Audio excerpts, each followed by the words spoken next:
The school is opposite Greenfields, the secure unit for children who've been through the youth justice system. Going up to school every day and looking out the window and you see that, it doesn't sound to me anyway like the most encouraging sign for the children. This guardian said the same thing. They felt that it was saying, you're one step away from this place.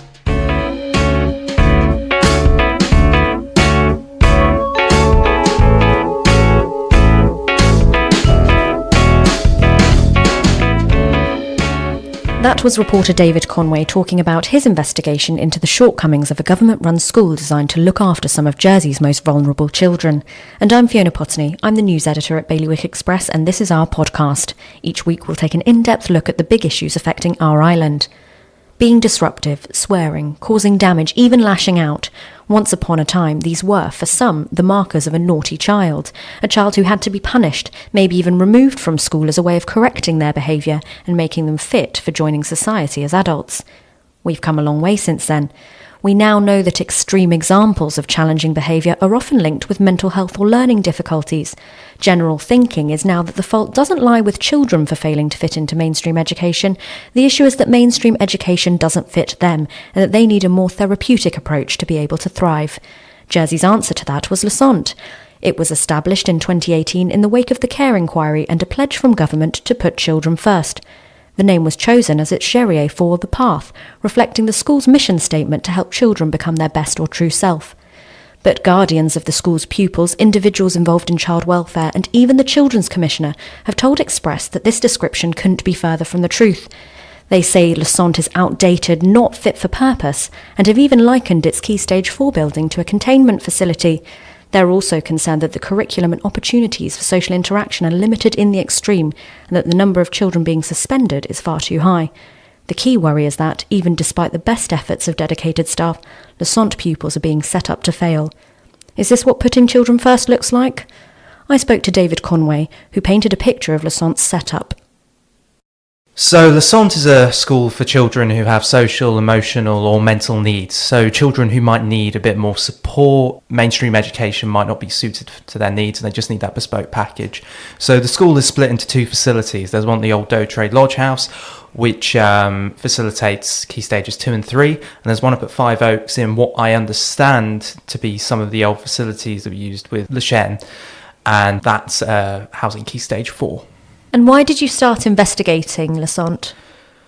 Well, I started looking into it when I was looking more broadly at education. I've got an interest in the relationship between, say, children who are maybe a bit more underprivileged, who have a low income background, or just don't have the support, who need that extra bit of help.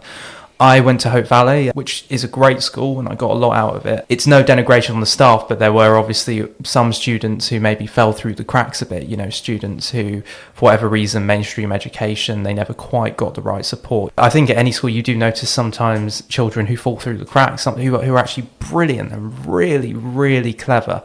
And for whatever reason, they're not suited to mainstream education. They need someone to help them out, get something a bit more bespoke. It stemmed from that and just a passion to see, now in the education system, what was being done to support those children.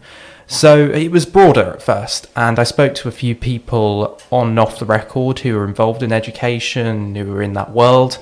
And a couple of them, one off the record, someone who has been in education and knows it, brought up Sente and some concerns about the facilities.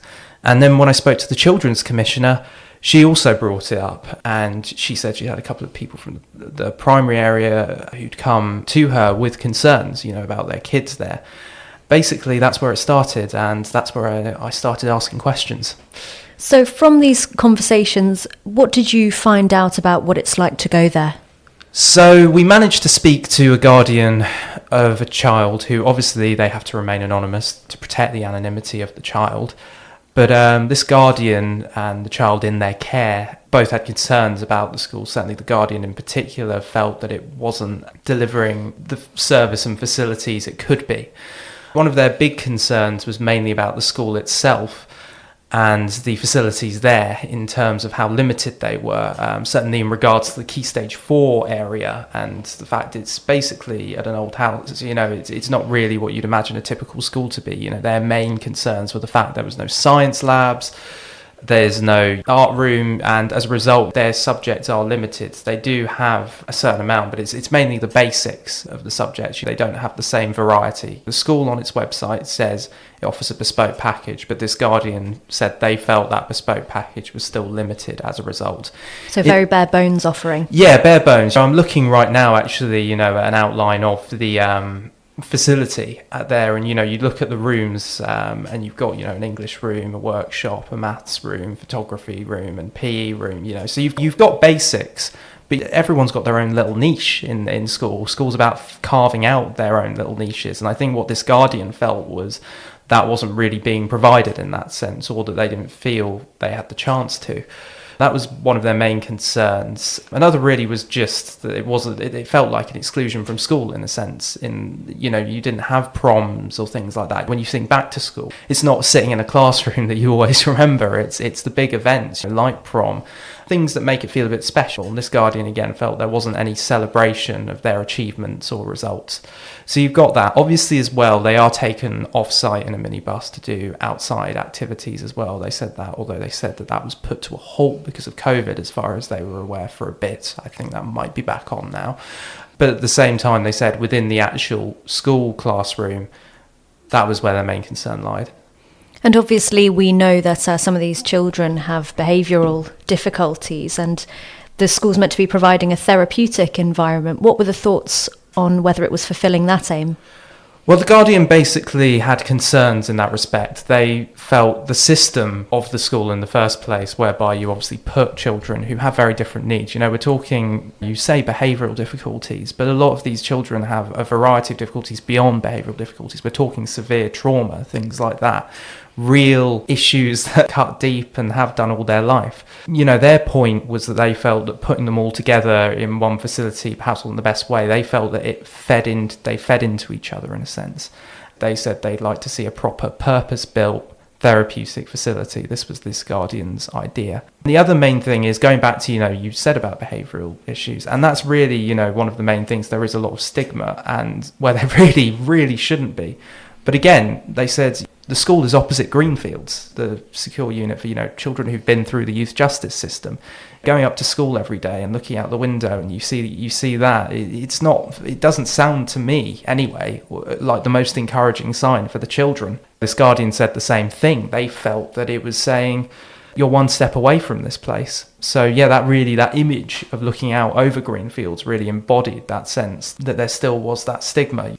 And I understand there was often a police presence on the site as well.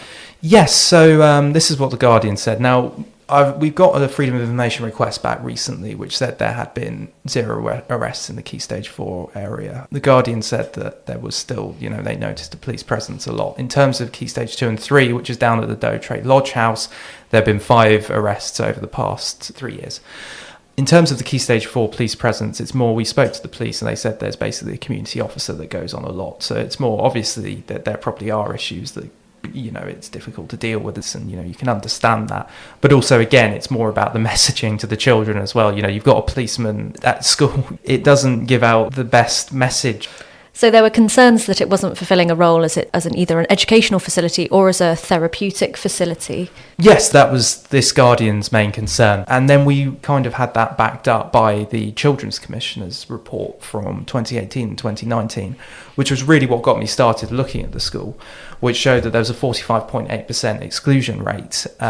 Which, keep in mind, currently, I don't know what it was a couple of years ago, but currently it's 24 students. Across the 2 schools, there are not that many children at these schools. So that's a really, really massive rate. Let's unpack that. So an exclusion is a short-term or permanent suspension. What you're saying is that many children who are already excluded from mainstream education are now being excluded from the facility that's meant to be providing specialist care for them. What are the rules around exclusions? The usual rules around fixed-term exclusions/suspensions, you will either get a 5-day suspension, and that's the limit. You can't suspend a child beyond 5 days, or 15 days in a term overall. If you want to do any more, you actually have to go to the education department. So, the government would argue, it is extremely rare. You'll get permanent exclusions, they're these short exclusions. But at the same time, the Children's Commissioner, when I spoke to her, and I've spoken to her a couple of times about this, and she's reiterated the point, has said, an exclusion is an exclusion at the end of the day. This child is not in school. Now, to the school's credit, they do offer support to the children when they're outside of school. But at the same time, this child has the option to say, no, I don't want this support. Equally, even if they did have that, they're still not within the school environment, which is what the Children's Commissioner argues. You think back to your own school day, there will be that one day in school where you will learn something that you will have never learned on any other day. If you were off that day, you might have missed it. One day may not seem like a lot, but in terms of education, it can mean the world. You made a request under the Freedom of Information Law for the exact figures for exclusions at Sente. What did you find? Of fixed-term exclusions/suspensions, there have been 148 over the past 3 years.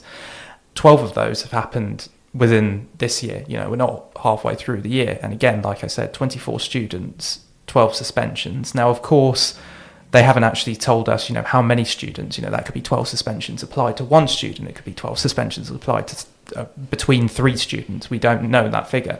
But at the same time, the equivalent of 12 suspensions across out of 24 students has been given out, and that does raise questions. So we've heard a bit about the concerns with the facilities and the exclusion rates. What, if anything, is the government doing about this? So we asked the government whether they felt the facilities themselves were fit for purpose, and they didn't actually respond affirmatively or negatively on that. They didn't say yes or no. Instead, what they said was that the Key Stage 4 facilities are currently under review as part of feasibility checks, and that should be done by the end of the year for redevelopment. They didn't talk so much about the Key Stage 2 and 3 facilities at Jèrriais House, which, when I spoke to the Children's Commissioner, she also said she felt they weren't fit for purpose. In terms of at least the Key Stage 4 facility, they've said they are reviewing to redevelop that, again, as part of overall plans alongside Greenfields. So in the government plan, there is currently, I think it's £7 million that's earmarked across till 2024 for both Greenfields and Sente Key Stage 4. In regards to the system itself, they're currently undergoing an inclusion review, which will take into account a number of different options about where to go forward in regards to children who need special needs, not just in terms of Sente, but Montalabé, La Passerelle.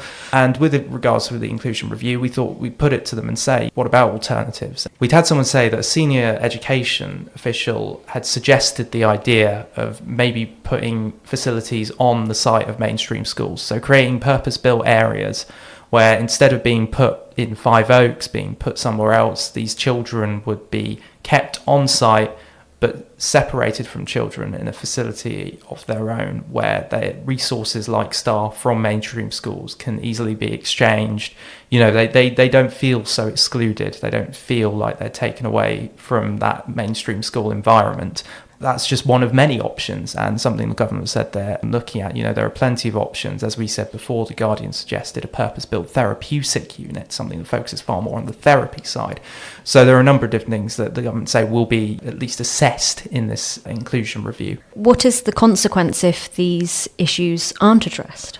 Well, the issues come from the fact that education is the bedrock of your life. It seems very obvious and almost too obvious to say, but education does define who you are in many respects. There's evidence that on the one hand, bad education or a poor experience in education, not necessarily a bad education, can lead to, social issues, can lead to not being able to function in society in the same way. However, a good education, can lead kids to thrive, can make kids who perhaps, haven't had the chance in life, just that bit of inspiration from a good teacher or even just one good lesson, like I said, can completely alter the course of a child's life. So, there's that on the one hand, just to be able to facilitate these children to walk into a school that they feel is a proper school. It's not just some old house, it's a proper school. Also, it's really interesting to look at the independent school funding review, which was collated in 2019 and presented in October last year, which spoke about how demand currently outstrips capacity for special schools. So there's a number of schools on the island included in this, again, Montalabé and Sente. Basically what they were saying is that at the moment the infrastructure, or at that time the infrastructure, wasn't able to cope with the amount of demand that was coming forward. They needed upgraded facilities. In terms of more recently, there's been a report by the government that's backed up the island plan about infrastructure capacity, which has been across 2020, which interestingly says the government are actually completely comfortable with the capacity and the capacity is fine. So I don't know if something big has happened in between 2019 and 2020. You know, obviously that's really to look at. You know, there's no real detail about what's changed in that time, or I haven't found out anyway. But at the same time, even the island plan still makes clear that Key Stage 4 does need work on it. So regardless of those capacity concerns, there is still a real acknowledgement that work needs to be done. So basically, it's a case of if you look at the issues here, I'd like to emphasise deeply that it's not a case of the staff who seem to, by all accounts, be good educators, really dedicated. What it seems to be is a case of facility and the government needing to put its money where its mouth is and put children first. Thank you, David Conway. We'll be continuing to follow this story, and you can keep up to date on bailiwickexpress.com. If you've enjoyed this podcast, please like and share. The title music was I Shift My Weight by Luno. More next week on the Bailiwick Podcast from me, Fiona Potney, and the Bailiwick Express team.